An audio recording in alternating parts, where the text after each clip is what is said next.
这是一把独特的大功率插电式链锯博士 GAC250，独特之处在于它不是用来锯木头的，而建筑上用的轻质砖才是它的菜，也就是俗称的加气砖。主机 4.7 公斤重，采用握持更稳定的 P 字双手柄结构。U 型的前手柄在进行切割方向切换时，更能高效地提供左手的有效发力握持位。右侧的链条安装舱更可免工具打开，这个一字形的紧固旋钮还能这样快速旋钮。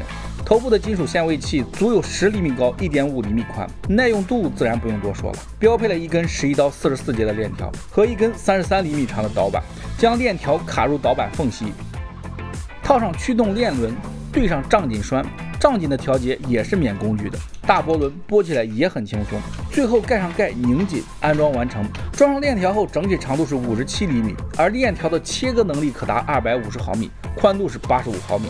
性能方面，搭载了一颗1200瓦电机，可输出最高每秒12米的空载链条速度。开关为定速设计，不可调速。两侧有碳刷快换口。电线用料很扎实，2×1平方的，足有3米长。